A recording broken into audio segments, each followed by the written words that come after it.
प्रस्तुत है राजेंद्र बाला घोष यानी बंग महिला के द्वारा लिखी हुई कहानी चंद्रदेव से मेरी बातें। ये पत्रात्मक शैली में लिखी गई कहानी है जिसे 1904 ईस्वी में सरस्वती पत्रिका में प्रकाशित किया गया था। आइए सुनते हैं कहानी चंद्रदेव से मेरी बातें। भगवान चंद्रदेव, आपके कमलवत कोमल चरणों में इस दासी का अनेक बार प्रणाम।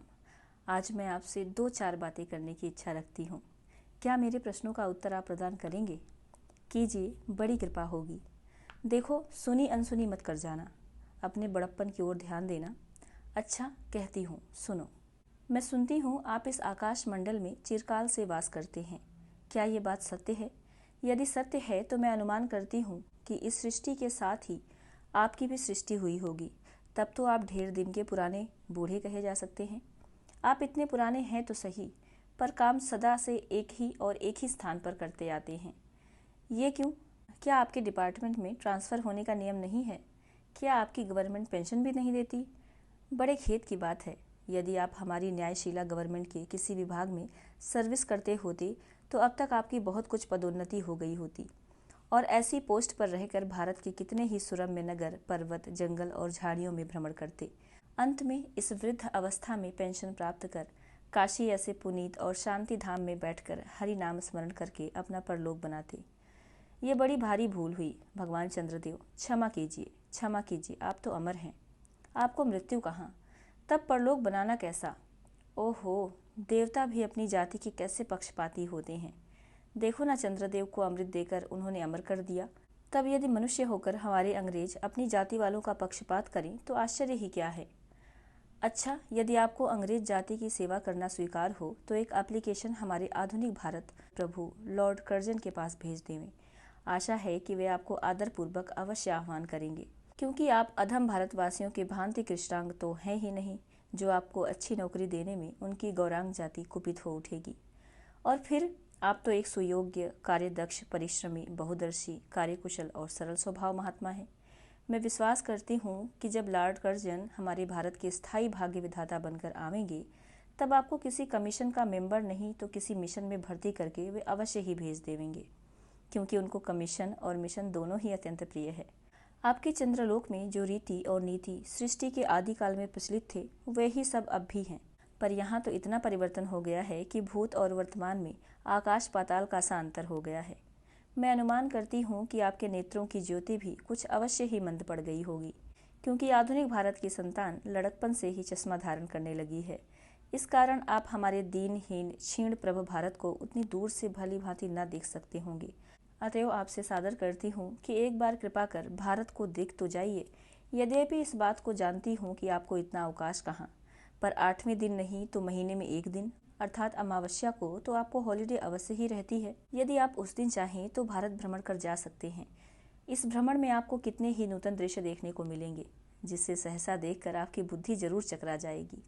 यदि आपसे सारे हिंदुस्तान का भ्रमण शीघ्रता के कारण ना हो सके तो केवल राजधानी कलकत्ता को देख लेना तो अवश्य ही उचित है। वहाँ के कल कारखानों को देखकर आपको यह अवश्य ही कहना पड़ेगा कि यहाँ के कारीगर तो विश्वकर्मा के भी लड़क दादा निकले।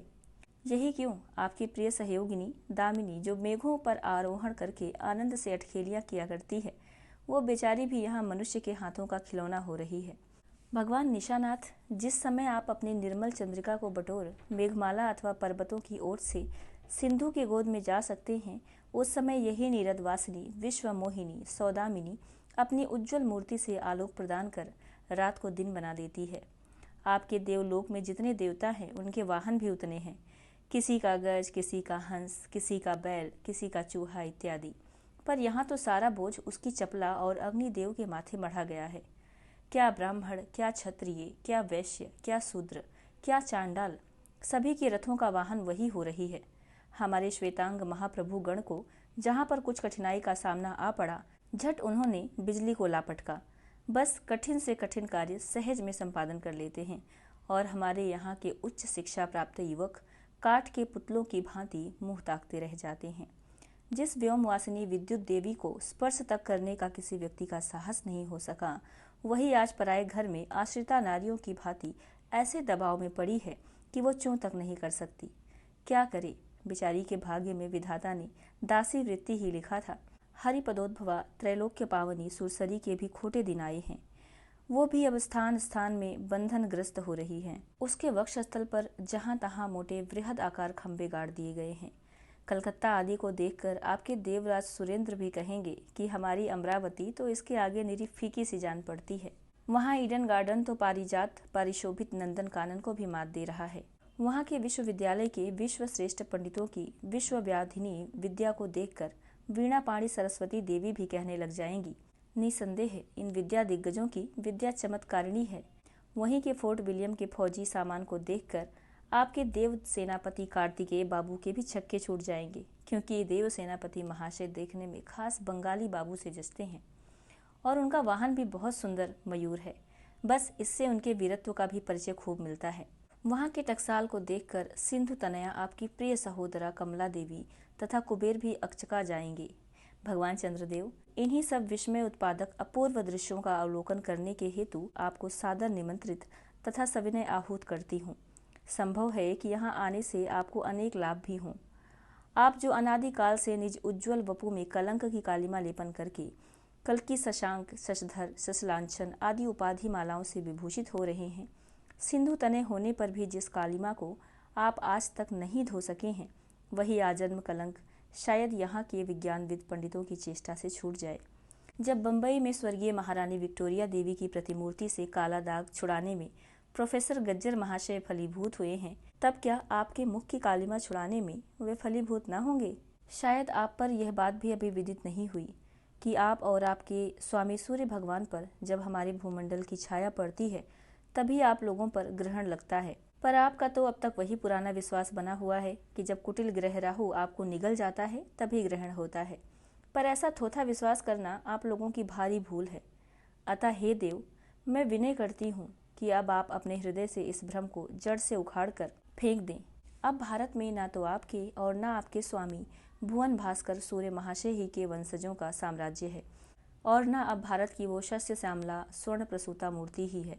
अब तो आप लोगों के अज्ञात एक अन्य द्वीपवासी परम शक्तिमान गौरांग महाप्रभु इस सुविशाल भारतवर्ष के राज्य वैभव भोग रहे हैं। अब तक मैंने जिन बातों का वर्णन आपसे स्थूल रूप में किया, वो सब इन्हीं विद्या विशारद गौरांग प्रभुओं की कृपा कटाक्ष का परिणाम है।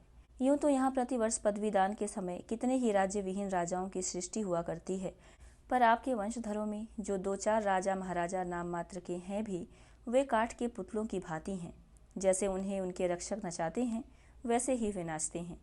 वे इतनी भी जानकारी नहीं रखते कि उनके राज्य में क्या हो रहा है, उनकी प्रजा दुखी है या सुखी।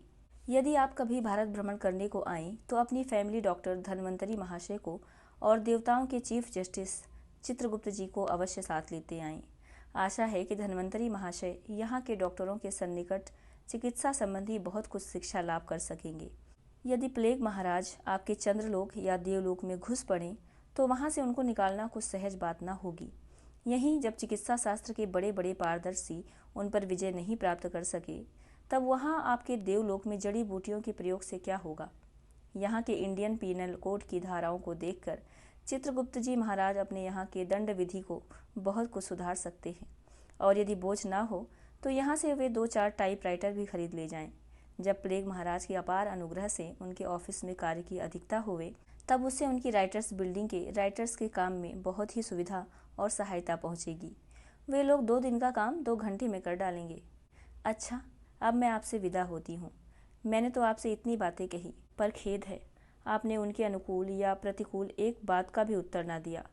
परंतु आपके इस मौनावलंबन को मैं स्वीकार का सूचक समझती हूँ। अच्छा, तो मेरी प्रार्थना को कबूल करके एक दफ़ा यहाँ आइएगा ज़रूर। एक बंग महिला। तो ये थी कहानी चंद्रदेव से मेरी बातें, जो पत्रात्मक शैली में लिखी गई थी, और इस कहानी में प्रतीक के रूप में आपने देखा कि लॉर्ड कर्जन पर और उनकी नीतियों पर व्यंग भी किया गया है। तो आज के लिए इतना ही। धन्यवाद।